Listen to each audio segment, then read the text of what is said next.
All right, hello once again. This is Jeff Scott of Rankin Technical College. In our last series of lectures, we went over this mole mash program, so it's time to move on from there because we finished it. So what I'm going to do, remember we're using our book, AppInventor2, Create Your Own Android Apps by Wolber, Abelson, Spertus, and Looney, which is available to you at the following URL. You can get a free PDF online version of it. And that is at, let's move this down a bit.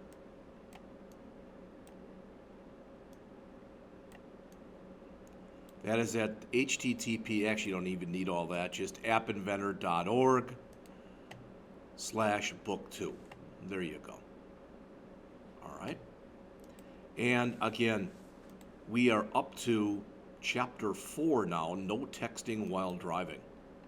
This was actually, I believe, I read a story about it, that the guy who created this was, I believe, an arts student who had to take an App Inventor class as part of his, to get his degree.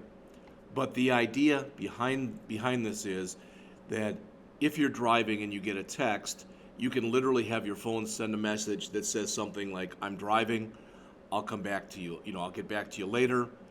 You can go further with it. You can customize the message so when certain people call you, you tell information. You can also use the GPS on your phone so that if somebody is expecting you, they can see how close you are, type of an idea. All right. After they created this, what had happened, I thought it was interesting, at least reading this, they said several weeks after this was created, State Farm Insurance created an Android app called On the Move, which does pretty much the same thing. Okay, so in this particular lecture, or a series of lectures, what we're going to learn, as it says, this is a more complex app than those in previous chapters, so you'll build it one piece of functionality at a time. That's a very important thing to mention to you. And what they mean by that is, rather than creating the whole program and then starting to test it, you'll create a piece, then test it, add another piece, then test it, etc., which really and truly is the way that you should be coding anyway. It just makes more sense to do that. So the stuff that's in here, we will have, as it says on the top of page 61 here, a texting component, which we can use to send texts and receive texts, an input form for submitting a custom response message. For the first time, we'll look at the TinyDB. And there's actually two different database components that exist within AppInventor. And just to show you this, I'm going to come in, let's see, it's no texting while driving. So I'm going to come in here and I'm going to literally start up a new project. So projects, start new projects. And I think they say to call it no texting while driving.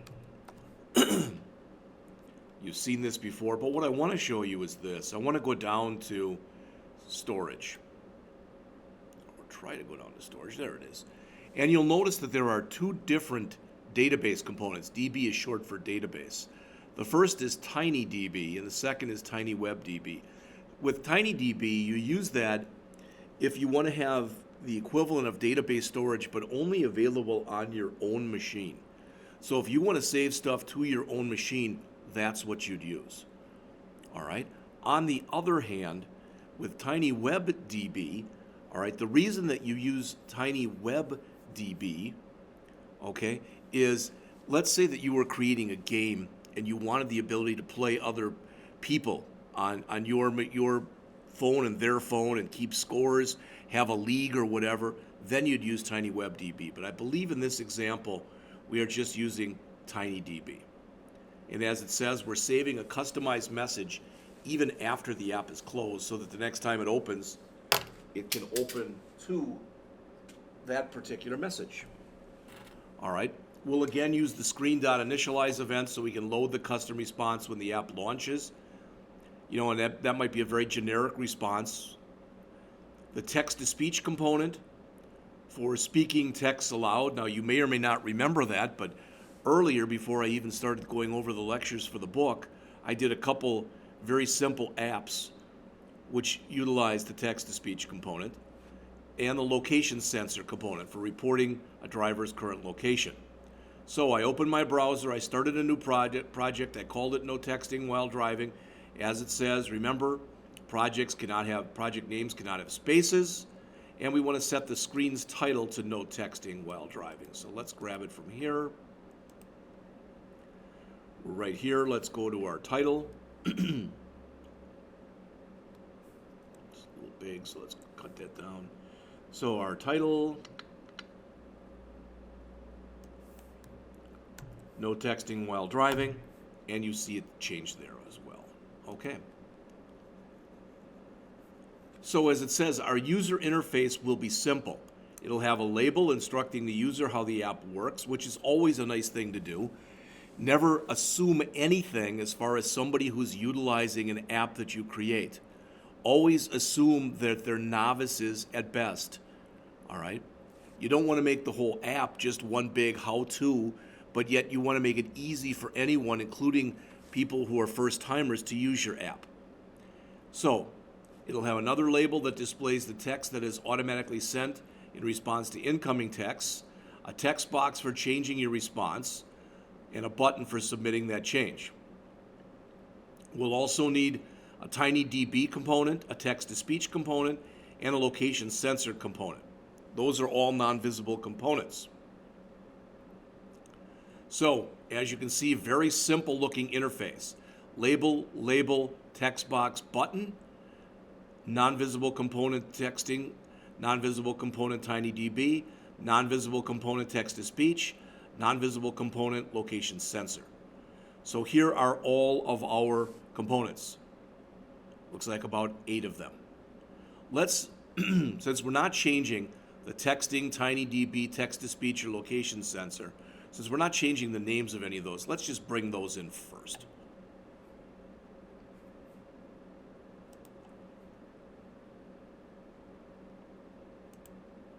So the texting, sorry, I don't remember the order. Texting, TinyDB,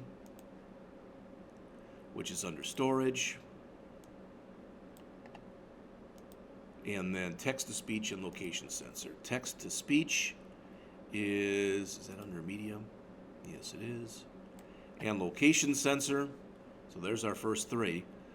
Location sensor and under sensors. Okay, so there's our 4 components there. So we're already making it look pretty much like this. We've got the bottom part done. So we need a label, a text box, and a button. So let's put those in. And I'm not going to worry right now about prettying it up, so I'm just going to put in my label, my text box, and my button. All right, we'll add all the other stuff, change the names accordingly as the author has asked us to do in just a minute. All right, so we want the first label to be called prompt label to let the user know how the app works. So it's going to be prompt label, and we want to set the text to this. So we'll come over here, go to our first label, change the name of it to prompt label. All right, and go to our text component, put in everything they asked us to put in, so there it is.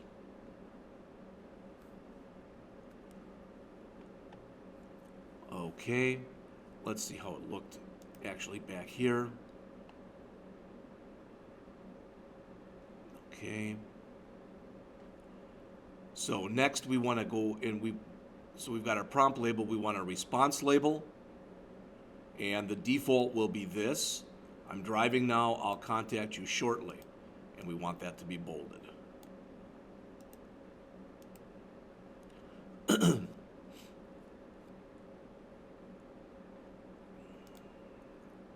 So that was prompt label. Again, this is response label.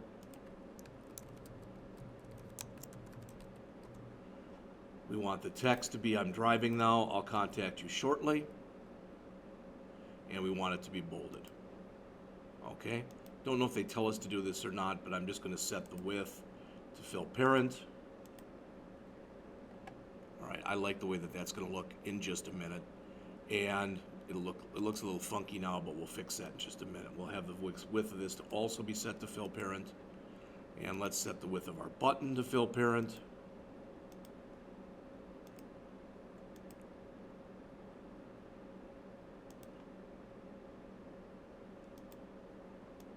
Our text box rather, and our button.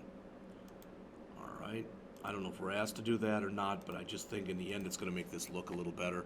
Finally, for this label, I'm going to change the height instead of making it automatic. I'm going to try, and I'm going to have to look at this, but let's see if we make it 50 pixels. Is that going to be too big, too small? That's too big. How about it 30 pixels? All right, that looks pretty good. Okay.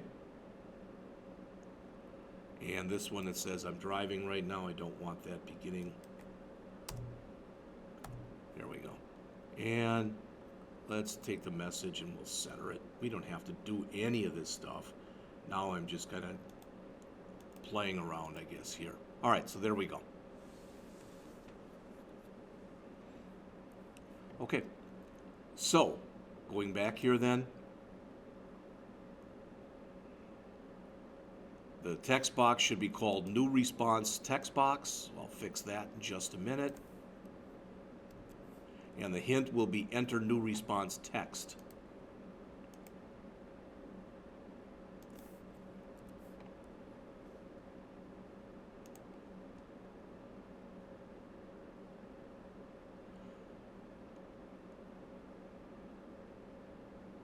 Set the text to nothing.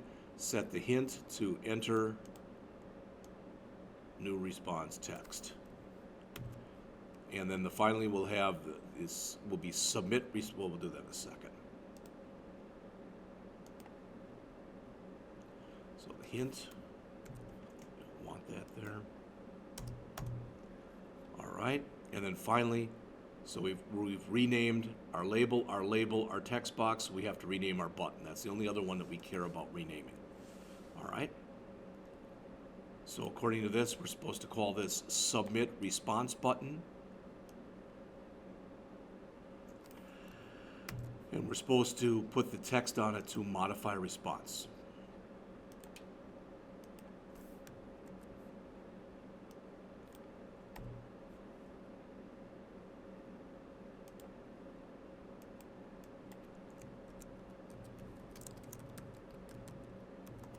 Okay, so to my knowledge, now again, we can go nuts here if we want to. We could change the background color. I kind of like doing that just because right now it's kind of hard to see what's going on. So I am going to do that. But I want it to be something fairly light. Let's make it pink. I don't really like that.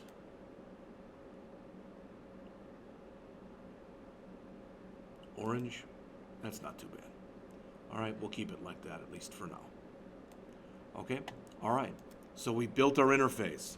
So as mentioned right here, it's time to add the behaviors to our components. I'm at 14 minutes, so I'm going to stop, and I will continue with that in the next lecture.